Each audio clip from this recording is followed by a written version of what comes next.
Eu sou fascinado pelo estudo das profecias bíblicas. Elas realmente me encantam. Por isso eu fico muito empolgado quando vejo o tema Apocalipse estampando várias manchetes. É porque, nesses temas, eu vejo uma oportunidade de testemunhar aquilo que eu acredito com relação ao fim dos tempos. Aliás, uma pesquisa recente feita pela Lifeway, uma organização não denominacional dos Estados Unidos, revelou que a maioria dos evangélicos gostariam que o seu pastor pregasse mais sobre o Apocalipse e o fim do mundo. E eles estão sentindo falta desses temas. Isso, na verdade, é um bom puxão de orelha naqueles pregadores que vivem falando de autoajuda, esquecendo-se das verdades essenciais da fé. É aí que entra o estudo do Apocalipse. Um livro que, se estudado a fundo, trará um grande reavivamento espiritual para a sua igreja. Deixe-me explicar para você o que significa essa estranha palavra, Apocalipse. É fácil, você vai ver. Em grego, a palavra calipto significa sombra, ok? Sombra. A palavra eu significa bom. Portanto, eucalipto quer dizer boa sombra. Fácil, não é mesmo? Agora, o prefixo apó é uma preposição que pode significar para fora de, para longe de, retirado de. Por exemplo, apóstolo, aquele que é enviado para pregar fora, para pregar longe. Apostasia, aquele que sai do meio do povo de Deus, e assim por diante. Portanto, quando eu junto a palavra apó, para fora de, com calipto, sombra, você encontra o termo apocalipto ou apocalipse, isto é, para fora da sombra, para longe da sombra.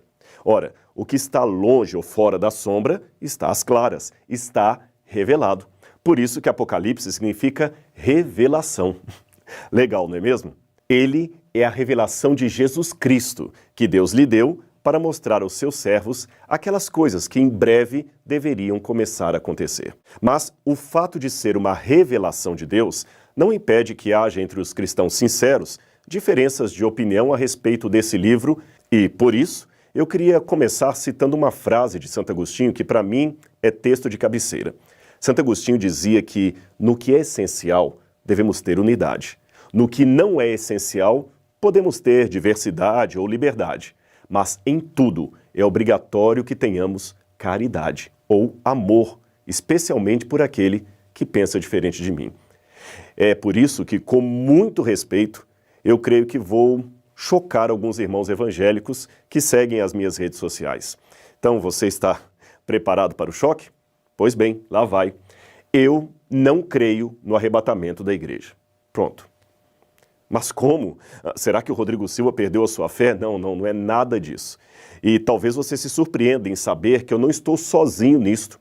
Uma pesquisa feita pelo Pew Forum sobre religião e vida pública entrevistou 2.200 líderes evangélicos de 190 diferentes países e descobriu que 32% deles também não acreditam que haverá um arrebatamento secreto da igreja no fim dos tempos.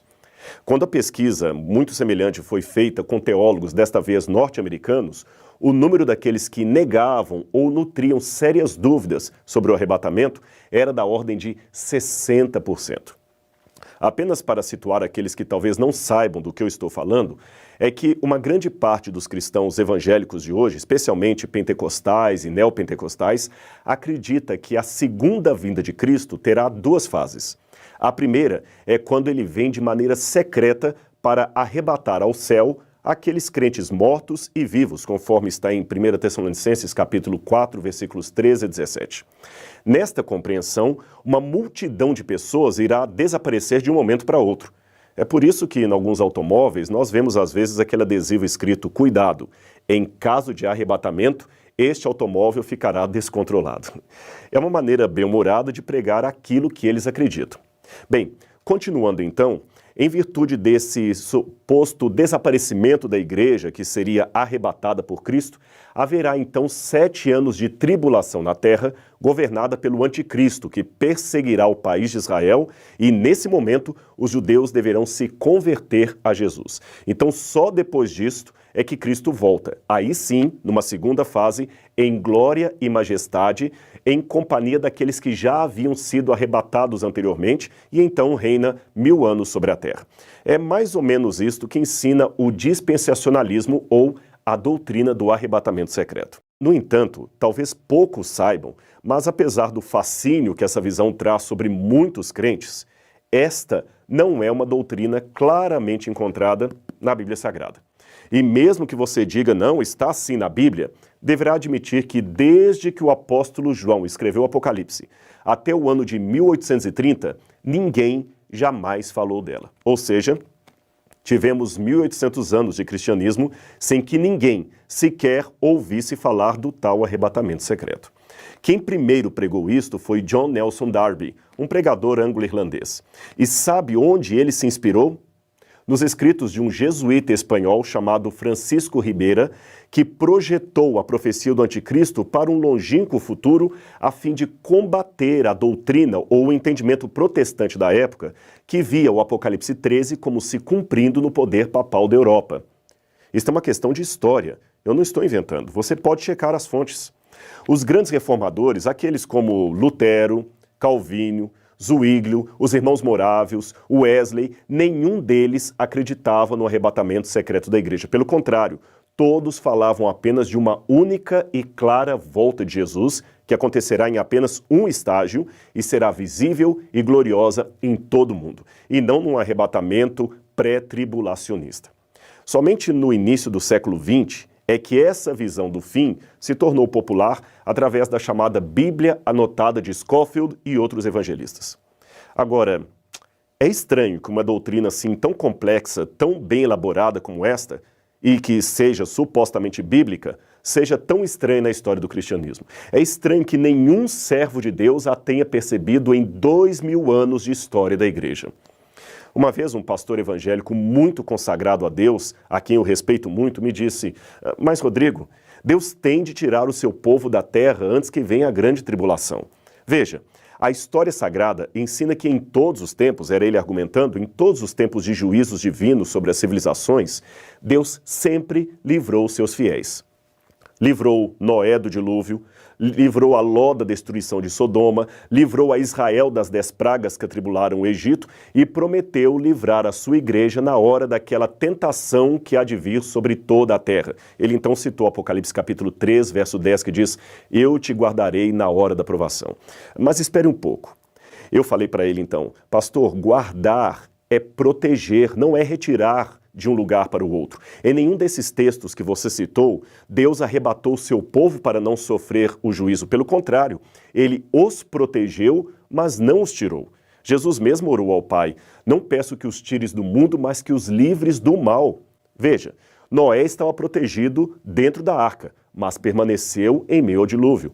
Ló foi tirado pelos anjos, porém correndo em meio ao fogo que caía, e ele não foi arrebatado secretamente. Os hebreus, é claro, foram poupados das pragas no Egito, mas continuavam na terra de Faraó enquanto as pragas caíam. Com muito respeito pelos que pensam diferente, eu digo que não vejo na Bíblia Sagrada nenhuma passagem que ensine claramente a volta de Jesus em 2 estágios, um secreto, o outro visível. Mas eu sei que alguém ainda dirá: Rodrigo, Paulo deixou bem claro em Tessalonicenses que nós seremos arrebatados para encontrar com o Senhor nas nuvens, e ser arrebatado é ser tomado de modo súbito, sem que ninguém veja. Ora, confira o dicionário e você vai ver que arrebatado não tem nenhuma conotação de ato secreto, nem em português, nem no grego, que era a língua original do Novo Testamento. Tanto é que a palavra harpazo, ou arrebatar, pode ser traduzida por roubar em Mateus 12, 29. E veja que ela claramente tem o sentido de algo visível, pois Jesus diz nessa passagem que ninguém consegue roubar ou arrebatar a casa do valente a menos que o amarre. Ora, se fosse algo secreto, o valente nem perceberia. Eu sei que o valente, nesse texto da Bíblia, representa o inimigo de Deus. E, como ser espiritual, ele tem que ser amarrado para que a igreja seja salva ou arrebatada. Mas isto não invalida o argumento etimológico de que a palavra original não tem o sentido claro de ação oculta, secreta. Aliás, se você prestar atenção, todos os textos normalmente lidos como referentes ao arrebatamento secreto da igreja possuem em seu contexto um quadro maior de vinda inesperada, porém gloriosa, e visível em todo o mundo, até pelos ímpios. É claro que, pelo tempo, Eu não tenho como analisar passagem por passagem, mas eu cito apenas uma delas, que está em Mateus capítulo 24, versos 40 e 41. Ali diz: 2 estarão no campo, um será tomado e deixado o outro. 2 estarão no moinho, uma será tomada e deixada a outra. Será isto um arrebatamento secreto? Creio que não, por 2 motivos. Primeiro, esta passagem segue depois dos versos 30 e 31, que falam da visibilidade mundial da volta de Cristo. Portanto, é depois da vinda gloriosa que esses textos têm lugar. Em segundo lugar, a comparação que Jesus faz imediatamente antes é com o dilúvio. Esse é um dado importante para você entender essa passagem. Você pode ver na sua Bíblia. Ele fala: assim como foi nos dias de Noé, assim será a vinda do Filho do Homem. Nos dias de Noé, os homens não perceberam até que veio o dilúvio e os levou a todos. Note, os que foram levados pelo dilúvio são aqueles que se perderam. Aí ele arremata: do mesmo modo em minha vinda. Um será tomado e o outro deixado, ou seja, um será levado, como os antigos foram levados pelo dilúvio, e o outro será poupado, como poupada foi a família de Noé.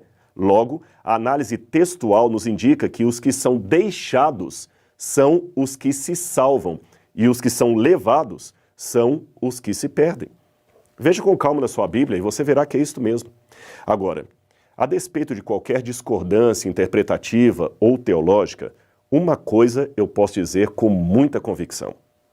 Independente da religião que você professa, ou até mesmo da ausência dela, pois muitos preferem não seguir religião alguma, eu espero que você concorde comigo pelo menos nisto. Jesus ama a mim e a você. E se formos fiéis a Ele, Ele voltará para nos levar ao reino que Ele mesmo prometeu. A sua promessa não falha, e o Apocalipse é a certeza que nós 2 temos disso.